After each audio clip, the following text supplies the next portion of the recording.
I'll burn the pancakes and probably the house too, but baby, it's stuck to me like glue.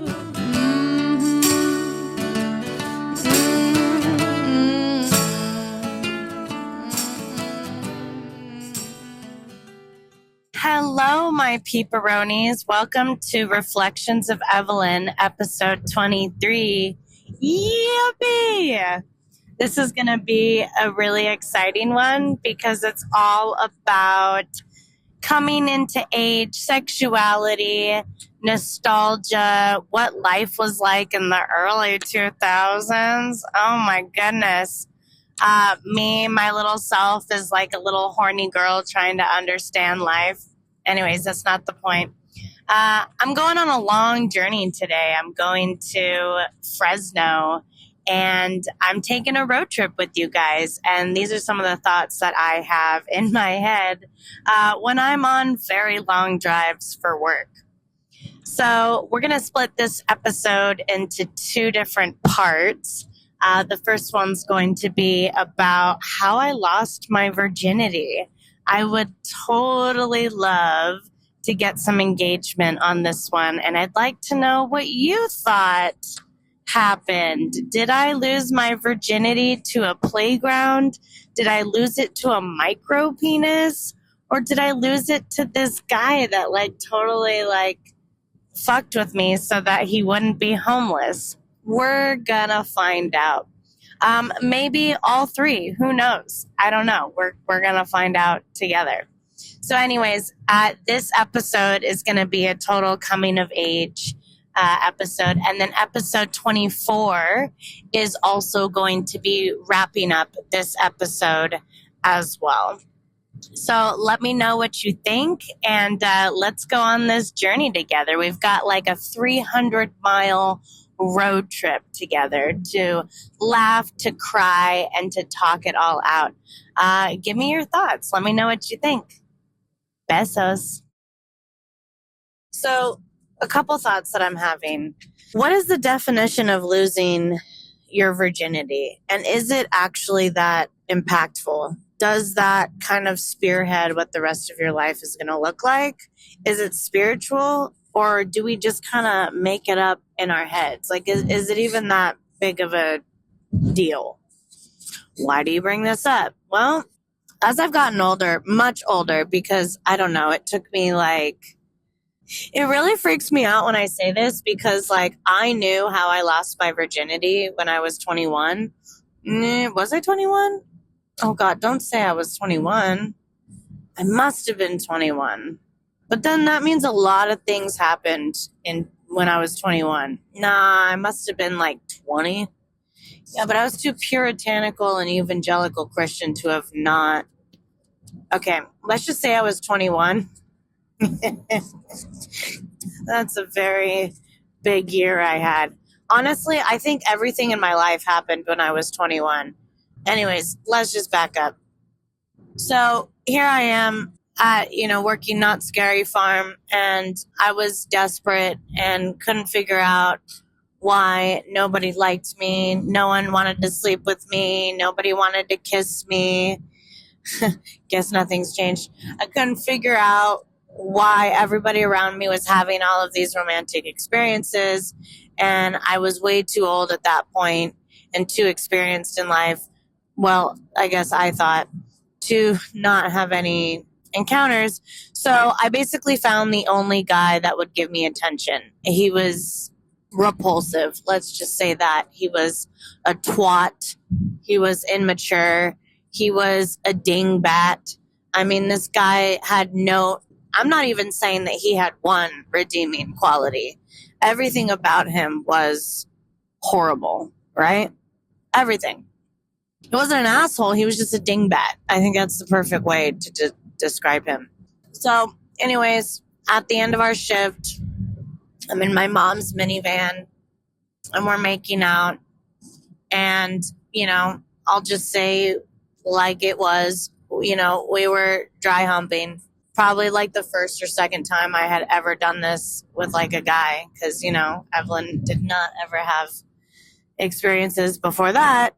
She was too puritanical. And I think at this point, I was just like so mad and so frustrated. I was just like, fuck this shit, but in a way where I had blonde hair and my name was Brittany and I wore a purity ring and I was a good girl. So fuck that kind of attitude, right? Because I was a good girl. And so we're dry humping. And I guess our clothes were off. Like, I can't imagine like having my clothes off, to be honest. Like, maybe I was so scarred. Like, honestly, maybe my clothes were on. They must have not been on. But in my head, maybe just to like, help myself from like the scarring image, whatever. I guess clothes were off. And he was so incredibly tiny. I don't think it was like we're going to have sex. It was just like we were kind of in the moment. And I was on top of him. And he's like, oh, wow, yay, woohoo, we're done. I was like, what do you mean you're done? First off, I didn't feel you. Like, I didn't see you go in. I didn't feel you. That's impossible.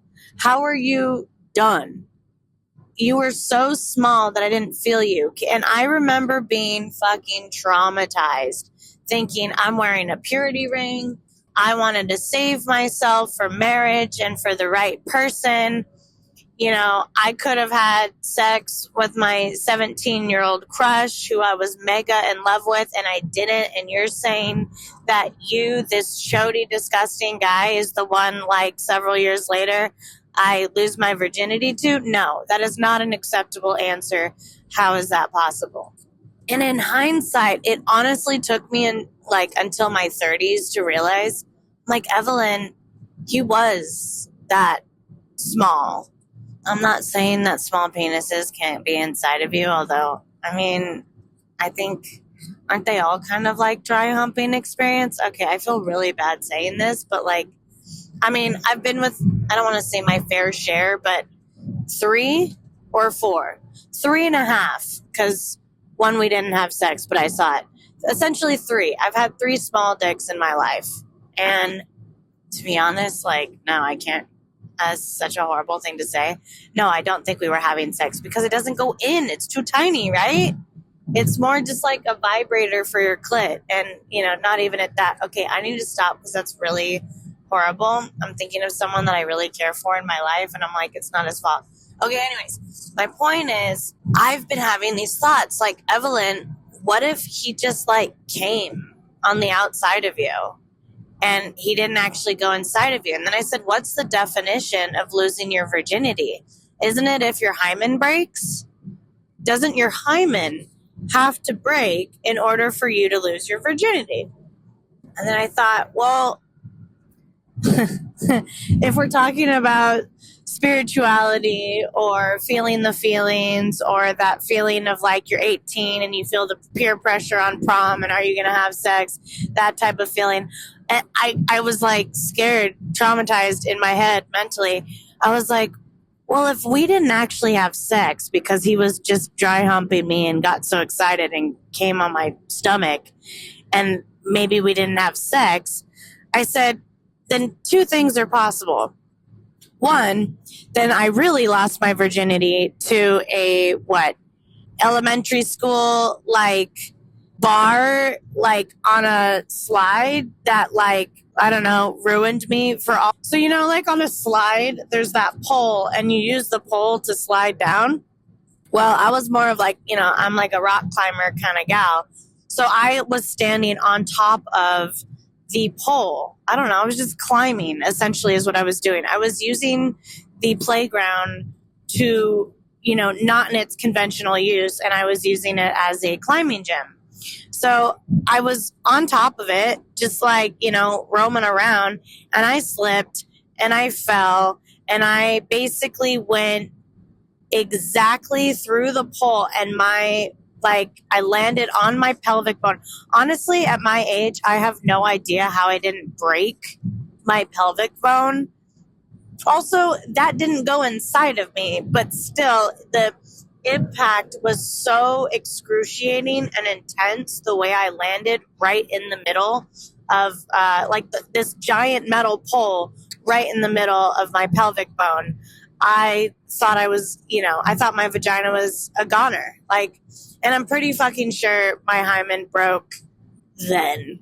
And if that was my first sexual experience, which had nothing to do with a human or sex or penetration, then it explains why I like it so deep and rough, because a fucking pole is what got me off. And I joke because it didn't get me off. I was like dying inside, right?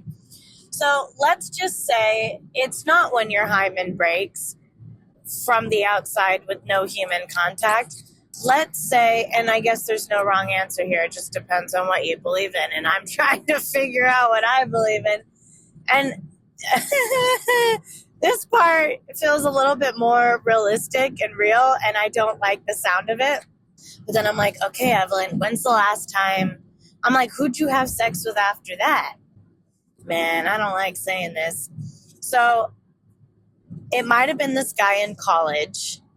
He was studying to be an EMT. He was new to my church. All the girls were like, who's this new kid? And he was blonde and had a six-pack and blue eyes and these beautiful teeth. And he literally looked like a Ken Barbie doll. Like, literally.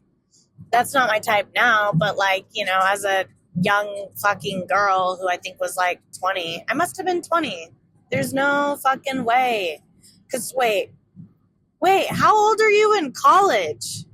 Oh, wow. Okay, I have my timelines all wrong. I would have been a junior because this is before my exes. So 18, 19, 20. I graduated when I was 21. Fuck me.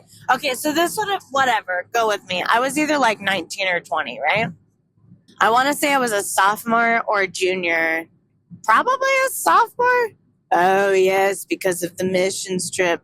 Okay, I was a sophomore, you guys, in college, which meant that I was 18, 19, 20. I was 20 years old.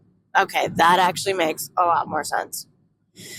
So anyways, I was super into this guy, and I could not figure out why this beautiful, gorgeous guy was interested in me. But the irony is I could not get a guy to look at me or touch me with a 10-foot pole because I was an evangelical Christian most of my life. And, we were called crazy Christians for a reason. This guy I found in church. So I was like, oh, wow, like it's not a crazy issue. Like this guy loves God too. Let's go. For some strange reason, out of all of the women, out of all the experiences, he chose me. And I was like, wow, this is amazing. I like this guy and this guy likes me back. Like, I'm sorry, I don't believe you. Well, there's a bigger story there. So, man, I don't like this story. So he was going through a rough time. His mom was not a great mom, kicked him out of the house because she was going through her own thing. It didn't have anything to do with him. He was like a sweet little boy, and his mom was just a fucking dick. And he was essentially like homeless, like just couch surfing at all of his friends' place, trying to survive, trying to work at his age, And I met him in my college age, and he lived kind of close to where my school was. So like we would hang out when I wasn't going to school. I would see him at D groups, discipleship groups. I'd see him on Sundays at church. I mean, it was a whole thing, right? Well, my mom being who my mom is, oh God, honestly, I'm so warped for life after sharing this story with you guys. I think I've never experienced anything more warped and fucked up in my life. And I have to contend with it. But basically, my mom being my mom, she's like, well, we don't want this guy to be homeless. And I'm a good Christian woman. And it's my job to help out where I can.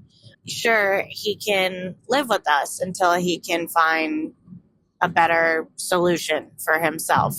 And me in my head, I was like, you mean the guy that I like is gonna live with us? Fucking awesome.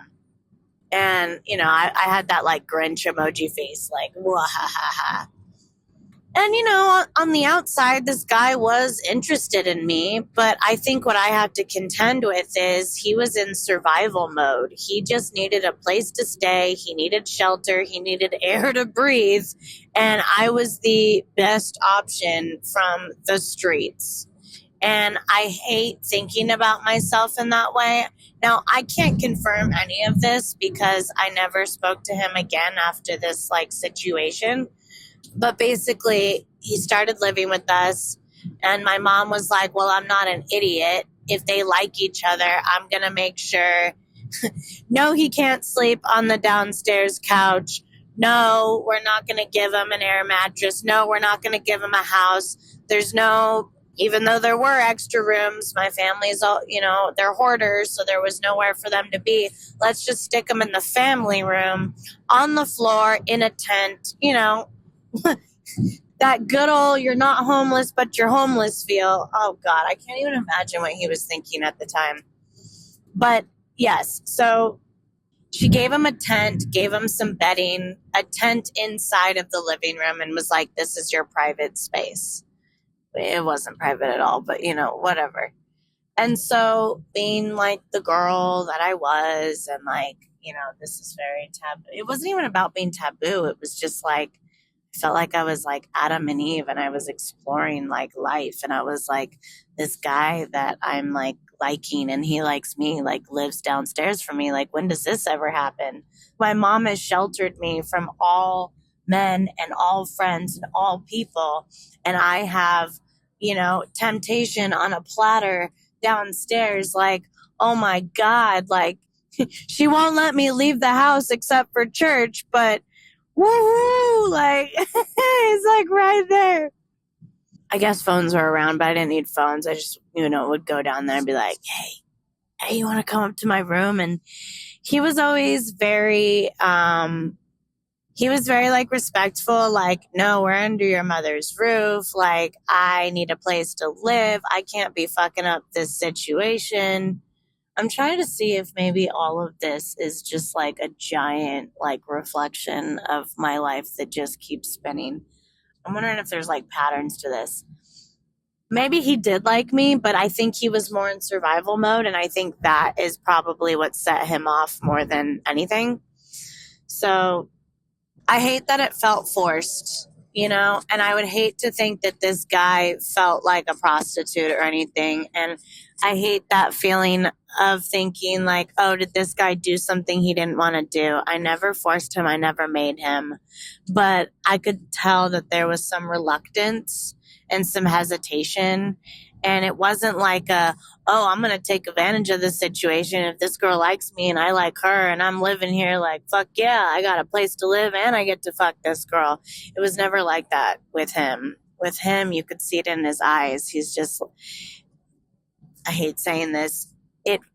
When I looked into his eyes, the look was, this is what I need to do to survive. And if it keeps her happy, sure, here's my body. You can have it. But it wasn't romantic. It wasn't loving. It was just I felt like he had to do that because that was what he had to do as payment to not be homeless. And that is a very sick, demented, warped feeling. He never said this, but he also didn't have to, and that traumatized me years later. It did. I felt just horrible about it. He could have said something. He was a grown ass guy. He could have, whatever. But that, we did occasionally, sometimes, I think for him, that's how I got to experience life and that's how he survived. And I'm like, man, it was fucked up. It was so fucked up. And of course he played a part, he played his own part in it. Everyone at church knew we were dating. Everyone knew we were together. I ended up going on this missions trip to the Philippines to document sex trafficking for 10 days. I was their photographer. And that's kind of where I that's where I got my most confidence. I was like, oh, they had me go on this trip to be their photographer. And really that really like affected me. The whole mission trip part wasn't really my thing, but I was like, wow, this is an opportunity to be like a renowned, like world traveler photographer. That was kind of like my headspace. It's like I wasn't paid, but I got scholarships because my family wouldn't have been able to afford that trip. And basically the whole church pitched in for me to go. And they sponsored my passport, which was amazing. Several $100s as like a 20-year-old that couldn't really afford that. I don't think I was working at the time. And yeah, all expenses paid. And so I kind of looked at it as like a work trip, and I was like, okay, honey, like I'm going on like a work trip now, and I'll be back in 10 days. And my mom was like dying and was like, oh my God, she's not gonna have reception for 10 days. And in my head, I was thinking, I will have a legitimate excuse not to talk to my family for 10 days. I'm in heaven. This is heaven. I said, God, you do exist. You do love me. I don't have to respond to my family for 10 days, and it's okay. And she can't do anything about it because I'm thousands of miles away. Fuck yeah. That's what was in my brain at the time. So, she's basically telling me like not to die and freaking out. My dad's, he's like, I don't give a shit. Like, whatever, go have fun. And then this guy, sends me off with my parents, and he writes me this beautiful note. Like, I'll be thinking of you. Like, I care for you so much. I'll be here waiting for you when you get back. So basically, I guess what I'm trying to say is like, he didn't make it seem, I don't know his side of the story, but he made it seem in that letter, that hard copy letter, we were together and he was going to wait for me on my return. And I remember thinking in my head, oh, and to the people that say I overthink, fuck you. It's called intuition. Halfway through the trip, I'm like, you know what? This is a long time to like not be talking to someone when you're our age. I said, like, this, I'm uneasy about this. Like, this is a lot of trust in another person that they can go 10 days without talking to you, right? So I come back from this missions trip, and I'm on one thinking like, look, I like aged 10 years. I experienced this giant thing. It felt like a work trip. I felt like I had come into my womanly whatever. And I go to church, and I'm so excited to see him. And he's with this girl. And this girl was not any girl. This girl was the church slut, essentially. She also came in as a transplant, was very vulgar, very loose. She was an absolute cunt, a bitch, an asshole. She was a horrible human being. She was conniving. She was manipulative. I mean, I don't know what you would call her, but like, she was the harlot, essentially. Like, she was not a nice human being. Obviously, she came from some sort of rough background. If you were 22 and you were all of those things that I just said, obviously your dad was a horrible guy, your mom was a horrible, whatever. Regardless, she played that part, and she really enjoyed playing that part. So anyways, this is another reason why I don't like church, because this was like so the types of experiences that I had, especially at this church for like 5 years. I come back. He's not looking at me in the face. He can't even look at me. He's not looking at me, but she is. And she puts his arm around him, and she looks at me, and she smiles. And I'm like, you fucking bitch. And so I try to go up to him, and I'm like, okay, well, obviously he moved on. I'm very hurt right now, but surely I am at least worthy of a sorry I moved on, or sorry I'm no longer interested, or I'm sorry I slipped on a dick, or I'm sorry this sex was better, or I'm sorry whatever. But that's when I started thinking that he only liked me so that he could survive. Because I think who he actually liked, I don't know, maybe he saw an opportunity with me. I don't even understand.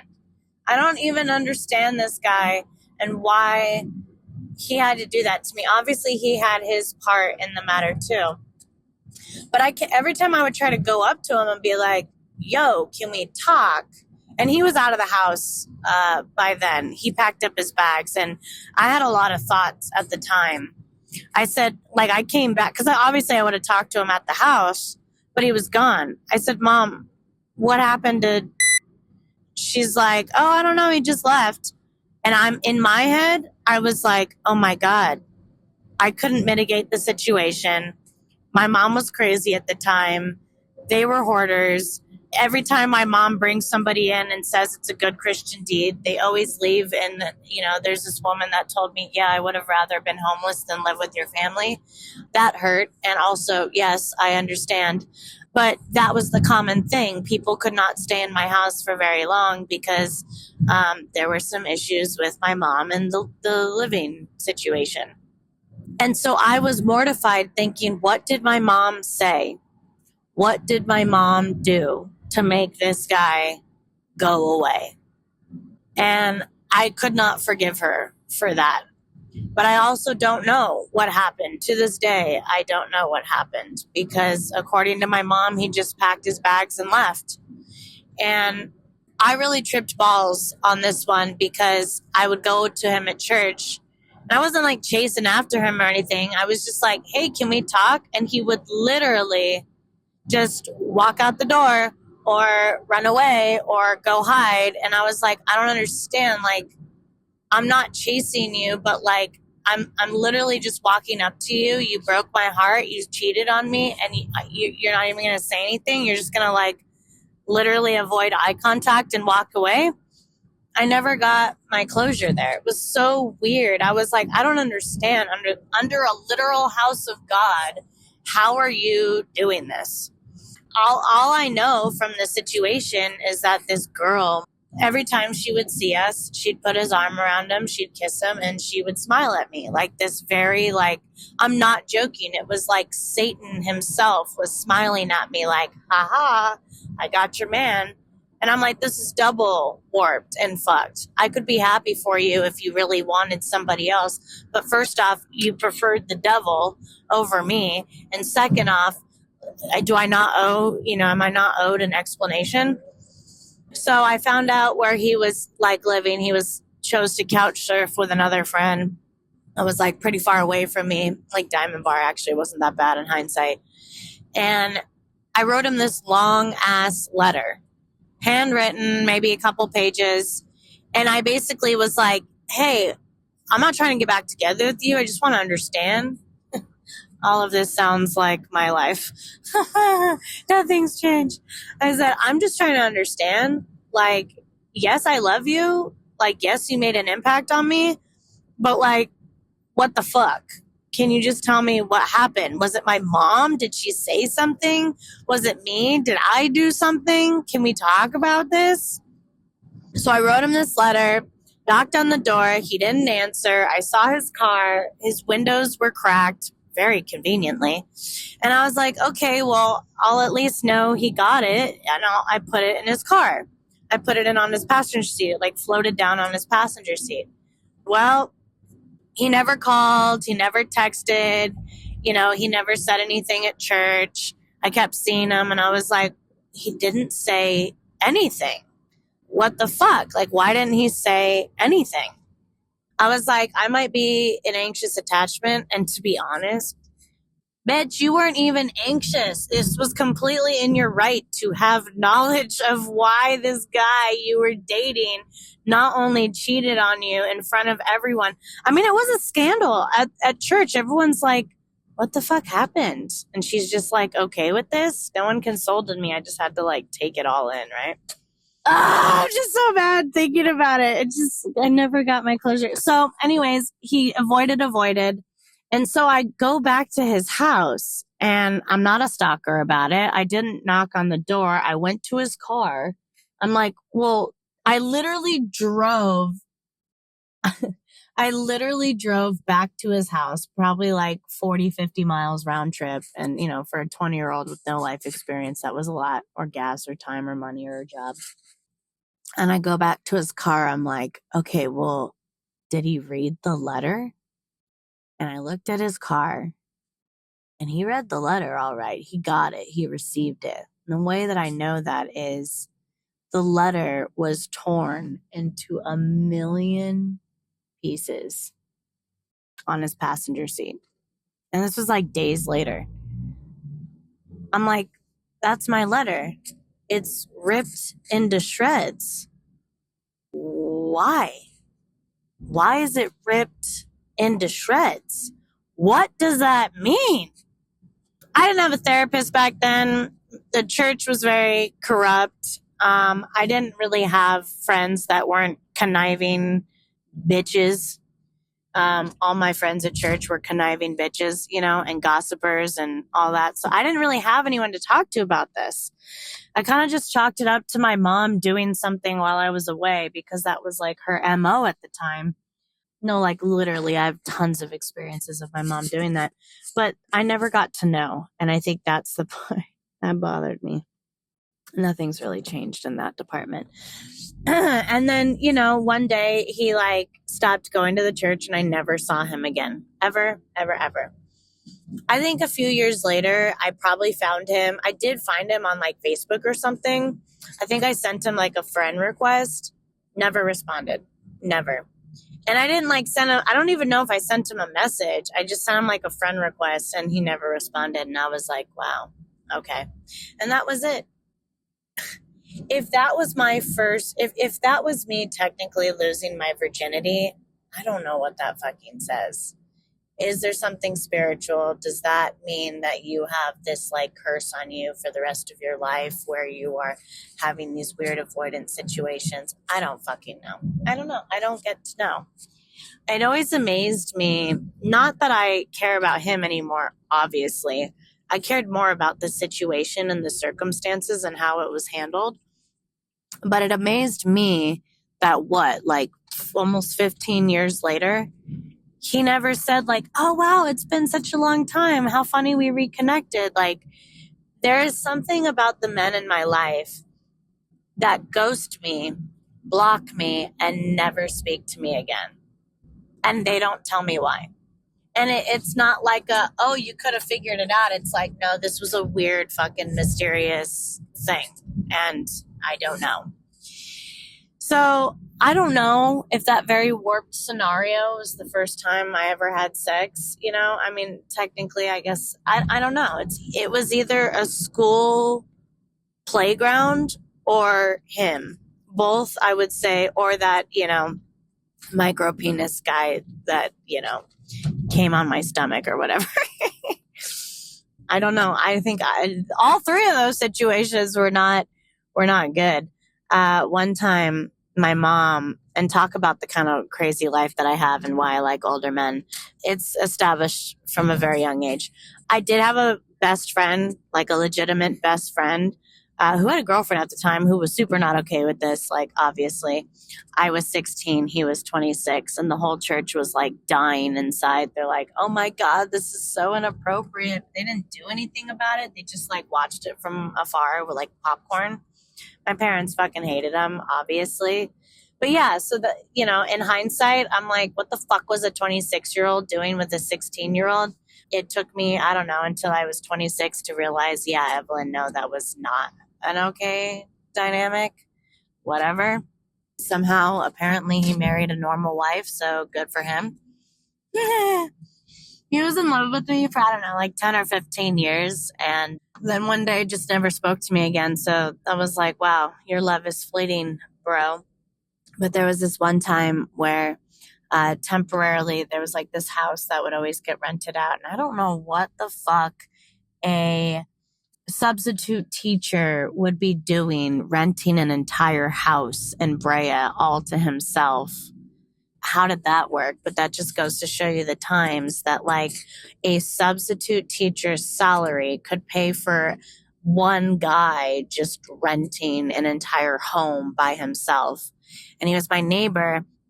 And, I was a big fan of Sweet Home Alabama growing up. And this guy looked like that dude. He was this like, oh God, he was so gorgeous. He was just this like, cowboy looking type of guy. I really had a thing for blondes back in the day, which is funny because I'm aggressively against them now, and I will like only date brunettes. It's kind of funny. But I really did go through like a blonde phase. It's just funny. You won't see me with a blonde today, but anyways, I like how I'm so not blonde now that even though I was like called Britney Spears growing up, I was super fucking blonde. Even if I were to like let my hair like grow out, it's like not even blonde anymore. I've dyed it. So it's like, how did I dye my hair so many times that my hair is a poop brown now? Anyways, that's besides the point. So this guy, substitute teacher, you know, realistically, he was probably what, 10 years older than me? You know, I would have been sophomore, junior in high school, and he probably was like maybe getting out of college or something, and this is one of his jobs. So it was like that gray area where like, no, it's not appropriate to hit on your students, but also like, you're both still trying to figure out life, right? Well, this guy, again, I was very sheltered. And so a guy would basically have to show up to my doorstep for me to see them because, you know, if I was gone for longer than 5 minutes, you would hear.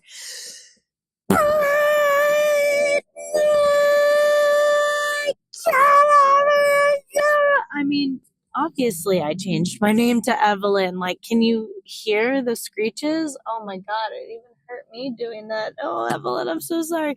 Anyways, you know, my mom had like a tracker on me essentially growing up. And literally, you know, I had a leash when I was like younger. I was one of those leash kids. My mom's like, well, what was I going to do?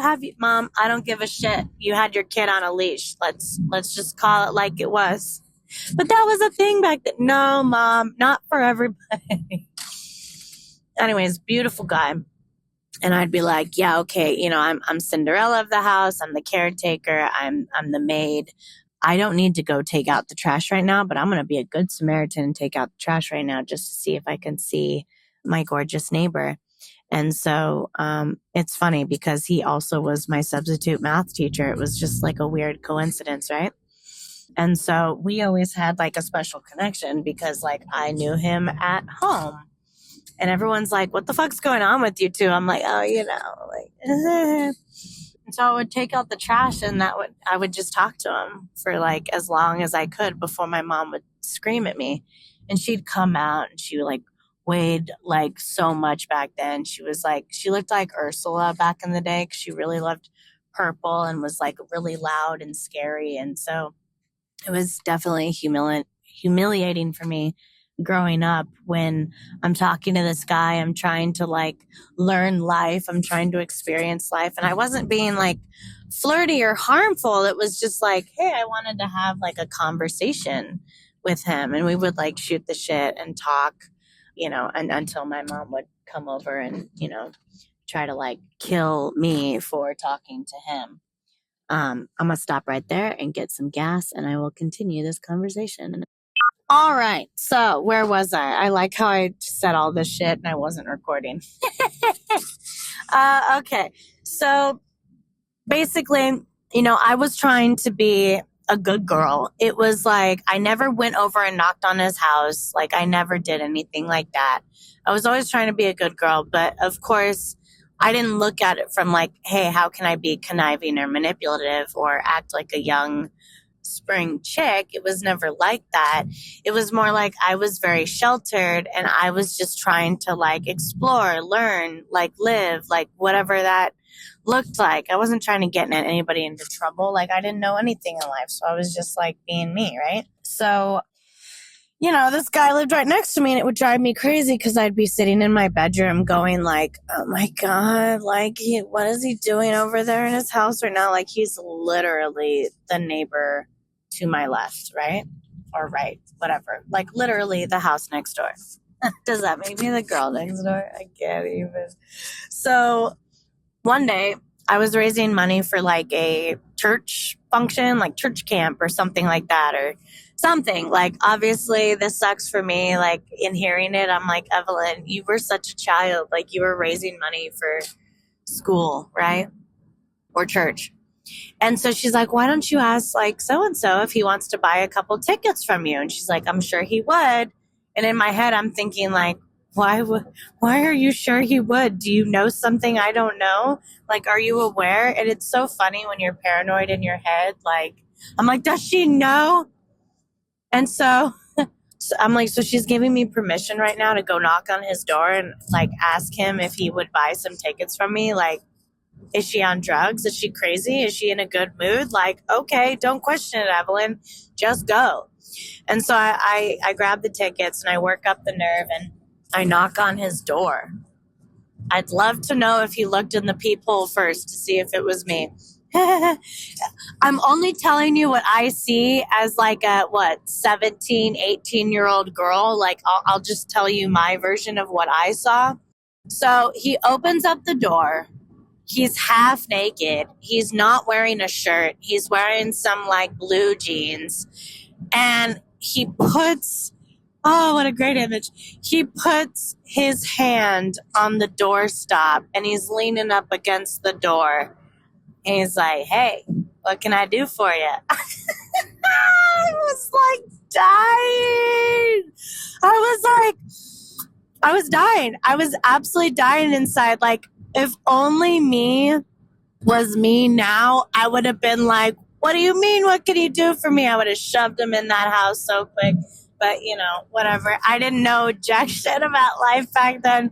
And I was in my head going like, Evelyn, this could easily be misconstrued. Like, he said, what can he do for you? That does not mean how can he please you. It means like literally, what can he do for you? You are the one that is ringing his doorbell right now. And I was like, do you, can you like, you want to like buy some car wash tickets from me? He's like, sure, I got you. Yeah, not a problem. Then he goes and he gets his money and he pays me. And to be honest, I don't even remember what happened after that. I was in like a wormhole, like an abyss or something, right? So the funnier part about the story is what happened later that night. Now, remember, I told you everything was a haze to me after that, right? I ended up going to bed and having this dream that night.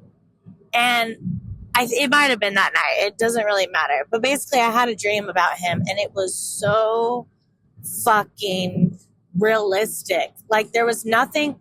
To this day, the dream was so realistic that I'm like, Evelyn, did this really happen? Or did you just dream this, right? But basically, I have this memory of me being inside of his house.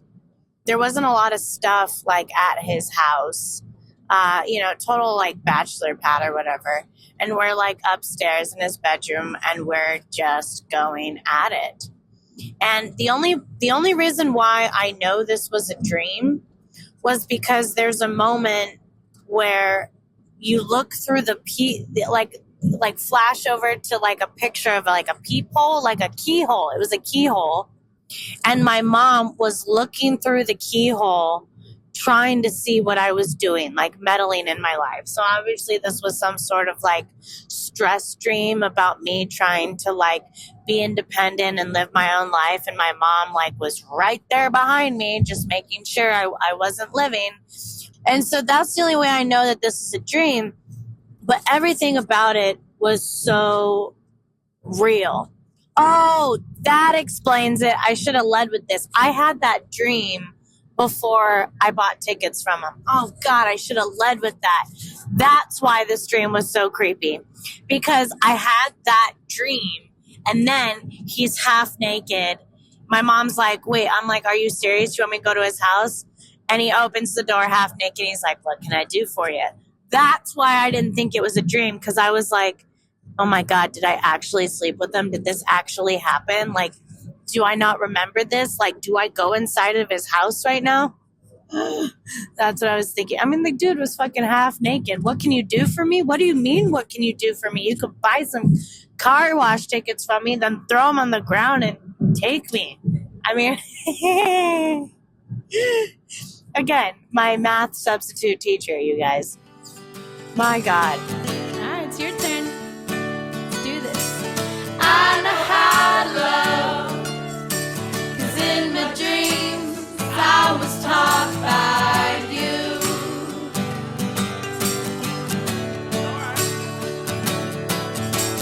I know how to love, 'cause in my dreams I was taught by you.